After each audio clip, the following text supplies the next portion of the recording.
चलिए अब हम बात कर लेते हैं आगे। अब यहाँ तक आपने समझ लिया, हमने बता दिया इन सब चीज़ों को। अब हम एक टॉपिक उठाते हैं मापन, और इस पर हम आगे बात करते हैं, ठीक है ना। एक एक पॉइंट को समझते हुए चलेंगे। ये वीडियो वहीं से स्टार्ट है बिल्कुल, वो एक्चुअली बीच में कट हो गया था, तो आप जो क्लास लेक्चर 1 लिए हैं उसी से आगे कंटिन्यू है ये लेक्चर 2, ठीक है ना। एक ही वीडियो है, दोनों कम्प्लीटली 2 पार्ट में डिवाइड हो गई है, पार्ट 1 पार्ट 2 में, ठीक है ना। तो इसको कोई इशू नहीं है। चलिए आज का हमारा जो पहला टॉपिक है वो क्या है, मापन, ठीक है, या मेज़रमेंट, ठीक है ना। मापन की बात करते हैं तो देखो, सबसे पहले मापन में अगर हम बात करें तो सबसे पहले हम राशि को समझ लेते हैं कि राशि यानी क्वांटिटी क्या होती है, ठीक है ना। क्वांटिटी देखो, अगर मैं बात करूं सबसे सिंपल भाषा में आप समझना है इस चीज़ को कि मापन क्या होता है। मापन होता है जब एक राशि की दूसरी राशि की, यानी एक क्वांटिटी की दूसरी क्वांटिटी के साथ आपस में हम कंपेयर करते हैं, तुलना करते हैं, तो उसे हम क्या कहते हैं, राशि कहते हैं, ठीक है ना।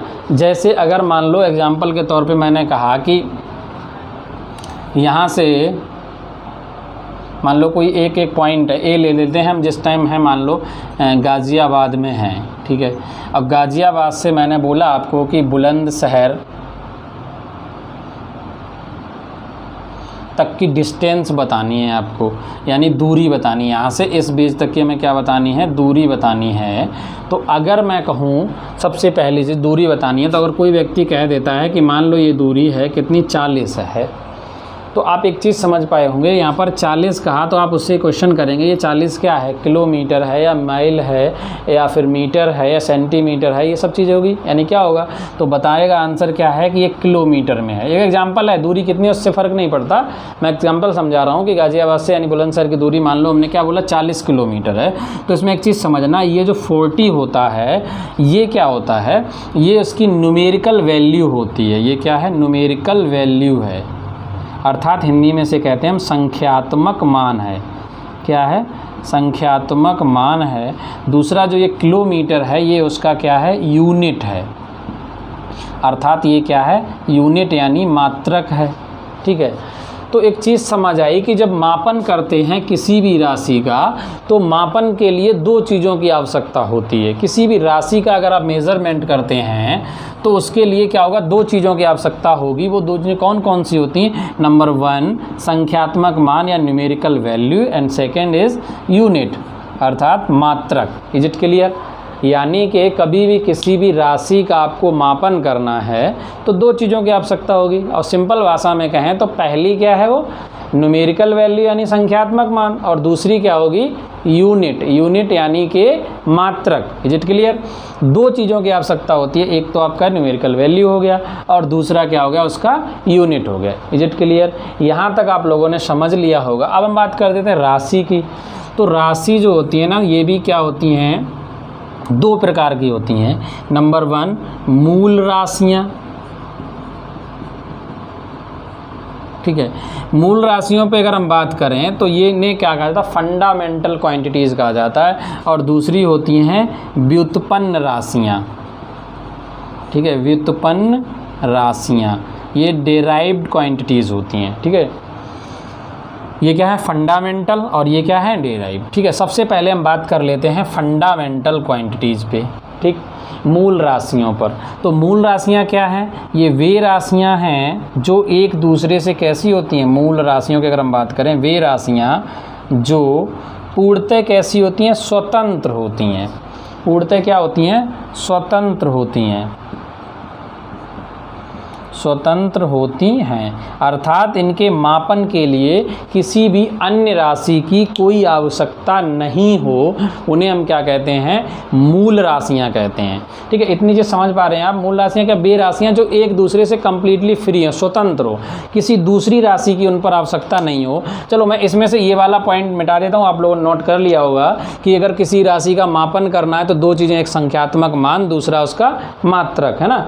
यहाँ तक आपने नोट किया होगा। फिर हम आगे बढ़ते हैं, फिर इस चीज़ को समझाते हैं कि क्या होता है ये संख्यात्मक मूल राशि और क्या होती हैं व्युत्पन्न राशि। ठीक है ना। तो आप लोग यहाँ तक नोट कर लिया होगा, आई होप इतना नोट कर चुके हैं, स्क्रीनशॉट आप लोगों ने ले लिया होगा। हमने बात की कि ये क्या होती हैं, पूर्णतः एक दूसरे से स्वतंत्र होती हैं और इनकी संख्या कितनी होती है। अगर हम इनकी संख्या की बात करें तो ये संख्या में कितनी होती हैं, 7 होती हैं, 7 होती हैं मूल राशियाँ। ठीक है, कौन कौन सी होती हैं, अगर मैं बात करूँ एग्जाम्पल पे, जैसे कि द्रव्यमान, समय, ताप, विद्युत धारा, ठीक है, ज्योति तीव्रता, पदार्थ की मात्रा और कितनी होगी, देखो हुई हैं या 7 नहीं हुई हैं। द्रव्यमान, समय, ताप 3, पदार्थ की मात्रा, विद्युत धारा और जो तीव्रता,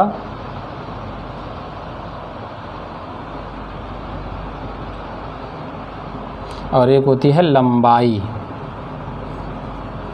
ठीक है, आदि। ये हो गई 7। ठीक, ये 7 मूल राशियां होती हैं।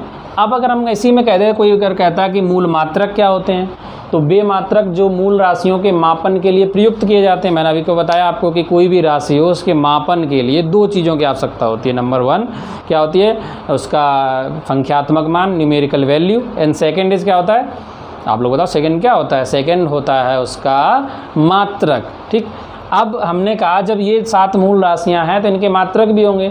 द्रव्यमान का मात्रक क्या होता है, किलोग्राम, समय का मात्रक क्या होता है, सेकेंड, ताप का मात्रक क्या होता है, केल्विन, विद्युत धारा का मात्रक क्या होता है, एम्पियर, ज्योति तीव्रता का मात्रक क्या होता है, ज्योति तीव्रता का मात्रक आपका होगा आई थिंक कैंडिला, ठीक है, CD कैंडिला, और पदार्थ की मात्रा का क्या होता है, मोल, एंड लंबाई का मात्रक क्या होता है, मीटर। ठीक है, तो ध्यान रखना इन सभी के मात्रक क्या, ज्योति तीव्रता का मात्रक कैंडिला होता है, ठीक है ना, कैंडिला। अब हम बात कर लेते हैं कि व्युत्पन्न राशियां क्या हैं। व्युत्पन्न राशियां, ठीक है ना, व्युत्पन्न राशियां। देखो व्युत्पन्न राशियां क्या होती हैं, ये वे राशियां हैं जो स्वतंत्र नहीं होती बल्कि क्या होती हैं, मूल राशियों से मिलकर बनती हैं। ठीक है, 1-2 एग्जाम्पल मैं समझाता हूँ आज के वीडियो में। एग्जाम्पल एक समझा देता हूँ मैं आपको। जैसे कि चाल जो है वो क्या, एक व्युत्पन्न राशि है। चाल क्या है, व्युत्पन्न राशि है जो 2 मूल राशियों से, यानी चाल का मात्रक क्या होता है, आपने पढ़ा होगा, दूरी बटे समय। अर्थात जब दूरी को समय से डिवाइड किया जाता है तो क्या निकल आती है, चाल। तो अगर आपको किसी की चाल कैलकुलेट करनी है तो उसके लिए एक तो चाहिए दूरी और दूसरी क्या चाहिए, समय। इन दोनों राशियों की आवश्यकता होगी। अगर मैं आपको सिर्फ दूरी दे दूं और आप कहूँ कि किसी गाड़ी की चाल बता दो, आप नहीं कैलकुलेट कर सकते, और अगर समय दे दूं तो भी आप कैलकुलेट नहीं कर सकते। अर्थात चाल को कैलकुलेट करना है तो क्या चाहिए आपको, दूरी और समय दोनों की आवश्यकता होती है। Is it clear. तो चाल एक कैसी राशि, व्युत्पन्न राशि है जो 2 राशियों से मिलकर बनी है। कौन कौन सी मूल राशि, दूरी और समय। लंबाई भी क्या, एक दूरी ही है। इज इट क्लियर, समझना है इस पॉइंट को। तो इसका अगर मात्रक निकालेंगे तो दूरी का मात्रक क्या होता है, मीटर, और समय का मात्रक सेकेंड। तो मात्रक क्या निकल जाएगा, मीटर पर सेकेंड। इज इट क्लियर, बताओ इतनी चीज़ समझ पा रहे हैं आप लोग। तो ये था आपका क्या, व्युत्पन्न राशियाँ। ठीक है, ये थी आपकी, मैंने 7 मूल राशियाँ लिखा दी। ठीक है, इतना आप स्क्रीनशॉट ले लो इसका, मैं साइड हो गया हूँ, आप स्क्रीनशॉट ले सकते हैं। ठीक है, आई होप आपने स्क्रीनशॉट ले लिया होगा। अब हम आगे बढ़ते हैं और आप इनके नोट्स भी बनाते रहना, साथ के साथ बहुत ही ज़रूरी है, नोट्स बनाते रहिएगा आप। मैं आपकी कंप्लीट फिजिक्स और केमिस्ट्री और बायोलॉजी आपकी कंप्लीट करा दूंगा। किसी भी एग्ज़ाम में आप बैठेंगे तो आपका ये जो सारे के सारे पॉइंट हैं वो अच्छे बेहतर ढंग से क्लियर होंगे और आप एग्ज़ाम में आसानी से क्वेश्चन को सॉल्व कर पाएंगे। आप प्रीवियस ईयर के सेट उठाएंगे तो आप देख पाएंगे, समझ पाएंगे कि हाँ ये सारी चीज़ें हो रही हैं। ठीक है ना, मैं एक बार वो टेबल बना देता हूँ मूल राशियों के लिए। सबसे पहले हमने जैसे कहा दूरी, तो दूरी का मात्रक क्या होता है, मीटर होता है, इसे m से रिप्रेजेंट किया जाता है। अगर मैं बात करूँ समय का तो इसका मात्रक क्या होता है, सेकंड होता है। समय का मात्रक क्या होता है, सेकंड, इसको SEC में लिखा जाता है। ठीक है, और अगर बात करूँ मैं द्रव्यमान, तो द्रव्यमान का मात्रक क्या होता है, किलोग्राम होता है। अब किलोग्राम को कैसे रिप्रेजेंट किया जाता है, kg में। ठीक है, ताप का मात्रक क्या होता है, केल्विन होता है, इसको रिप्रेजेंट किया जाता है K में। तो आपका मात्रक कहीं डिग्री सेल्सियस मत समझना, वो भी होता है, लेकिन मूल मात्रक जो SI यूनिट में मात्रक होते हैं वो ये होते हैं, ठीक है ना। और अगर मैं बात करूँ ज्योति तीव्रता, इसका थोड़ा थोड़ा मुझे वो जो वहाँ पे एक्चुअली क्या था उस टाइम अटका नहीं था, याद भूला हुआ नहीं था, जो वहाँ से नाम निकलने में थोड़ी प्रॉब्लम हो रही थी। कैंडिला, कई बार हो जाता ना कि जो वहाँ पे नाम रखा लेकिन नहीं आता है ना। और दूसरा है, नेक्स्ट है पदार्थ की मात्रा, इसका मात्रक क्या होता है? मोल। अगला है विद्युत धारा, विद्युत धारा का मात्रक क्या होता है? एम्पियर। इसको एम्पायर मत पढ़ देना, ठीक है ना, कुछ लोग एम्पायर पढ़ देते हैं। हाँ, इंग्लिश में लिखा होता है ना एम्पियर, इसका मात्रक क्या होता है? एम्पियर, ठीक ना, ए से रिप्रेजेंट किया जाता है। ये है आपके मूल राशियाँ, और ये जो पार्ट इसके साइड में लिखे हैं ये सारे के सारे क्या हैं? ये सारे के सारे हैं आपके मूल मात्रक, ठीक है। मैं इंग्लिश में बोल रहा हूँ, मूल मात्रक को फंडामेंटल यूनिट्स कहते हैं, ठीक है ना। कहीं आप लोग ये मत समझना कि क्या लिख रहे हैं, ये क्या है? मूल मात्रक जो होते हैं ये होते हैं फंडामेंटल यूनिट्स। अर्थात फंडामेंटल यूनिट्स का मतलब क्या हुआ? Those unit which is used for fundamental quantities, जो क्या किए जाते हैं? फंडामेंटल क्वांटिटीज़ के लिए यूज किए जाते हैं, प्रयोग किए जाते हैं, उन्हें हम क्या कहते हैं? मूल मात्रक कहते हैं, यानी फंडामेंटल यूनिट्स कहते हैं। Because there are 7 fundamental quantities, तो क्या हो जाएगा? इसलिए क्या होंगे? मूल मात्रक भी कितने होंगे? 7 होंगे। जाहिर सी बात है, जब क्वांटिटी कितनी है? 7 हैं, 1 2 3 4 5 6 7, तो ये 7 है। देखो, ये जो पदार्थ की मात्रा है, ये वाला मात्रक, इसका यूज कहाँ पे किया जाएगा? इसका केमिस्ट्री में यूज किया जाएगा, फिजिक्स में इसका कोई यूज़ नहीं होता बेसिकली। इसका यूज कहाँ हो जाएगा? पदार्थ की मात्रा है, सब्सटेंस है, तो कहाँ यूज किया जाएगा? केमिस्ट्री में यूज किया। बाकी के जो आपके 6 मात्रक हैं वो कहाँ यूज होंगे? वो फिजिक्स में यूज किए जाएंगे। आई होप आप इतने सभी पॉइंट्स को बहुत अच्छे से समझ पा रहे होंगे, ठीक है, और अच्छे से समझ रहे होंगे। तो आज के मतलब हमने अभी आपको क्या क्या बता दिया। एक तो आपको अच्छे से बेहतर ढंग से बताया कि फंडामेंटल क्वांटिटीज़ क्या होती हैं, ठीक है। डिराइव्ड क्वांटिटीज़ के बारे में हमने आपको बता दिया कि क्या होता है। जो क्वांटिटीज़ क्या होती है, मूल राशियों की सहायता से मिलकर बनती हैं, उन्हें व्युत्पन्न राशियाँ कहा जाता है। एग्जाम्पल एक बताया, आगे और एग्जाम्पल बताऊँगा। आगे देखो, इन 7 राशियों को छोड़कर फिजिक्स में कितनी भी राशियों की हम बात करेंगे, चाहे वो बल हो, चाहे संवेग हो, चाहे वेग हो, चाहे आवेग हो, चाहे त्वरण हो, वो सारे के सारे क्षेत्रफल है, आयतन है, घनत्व है, ये सभी क्वांटिटी जो हैं वो क्या है? आपकी एनर्जी है। ये भी क्या है? ये सारी की सारी आपकी सॉरी व्युत्पन्न राशियां हैं, डेराइव्ड क्वांटिटीज़ हैं। और फंडामेंटल कितनी है? ओनली 7, ठीक है। These are 7 fundamental quantities. ये क्या है? 7 फंडामेंटल क्वांटिटीज़ हैं, ठीक है। आई होप आप यहाँ तक सारे पॉइंट समझ रहे होंगे। आप इसका स्क्रीनशॉट ले लो, ठीक। अब हम आगे चलते हैं। आई होप आप स्क्रीनशॉट ले चुके होंगे। चलिए अब हम आगे चलते हैं। अब हम बात करते हैं, देखो 2 मात्रक और जाने जाते हैं। जैसे एक तो हमने बता दिया आपके, देखो मूल मात्रक क्या होते हैं? मूल राशियों के लिए यूज किए जाते हैं। तो वैसे व्युत्पन्न राशियों के लिए जो मात्रक यूज किया जाता है उन्हें क्या कहते हैं? व्युत्पन्न मात्रक कहा जाते हैं, डेराइव्ड यूनिट्स कहा जाता है।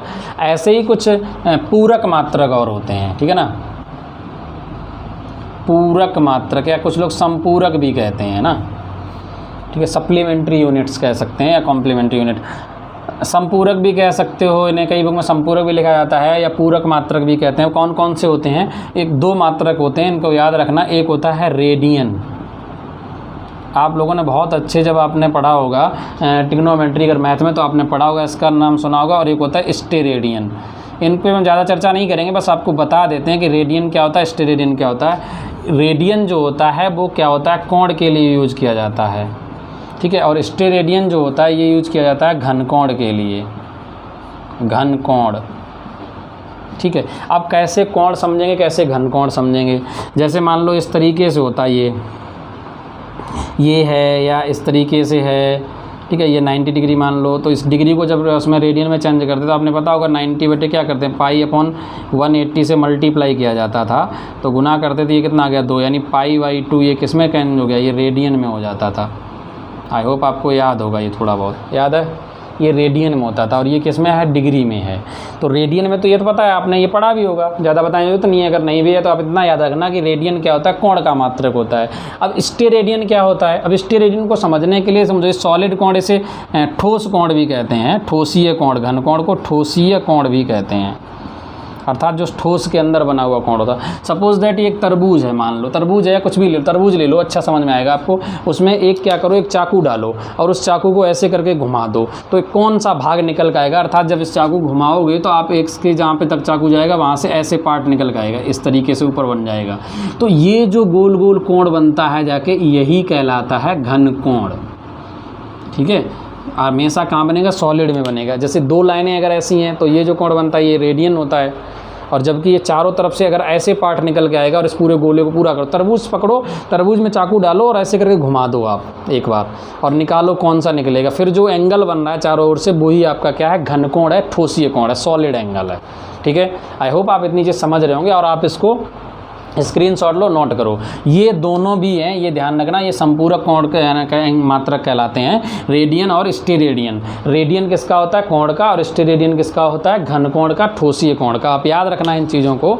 और मापन के अंदर विशेष पॉइंट इतने ही हैं, आगे कुछ भी हम आपको राशियां हैं जो व्युत्पन्न राशि, उन पे चर्चा अगली वीडियो में करेंगे और बहुत अच्छे से पॉइंट को समझेंगे। आज के वीडियो में बस इतना ही। आप सभी का बहुत बहुत धन्यवाद। ठीक है, thank you for watching this video. मिलते हैं नेक्स्ट वीक में।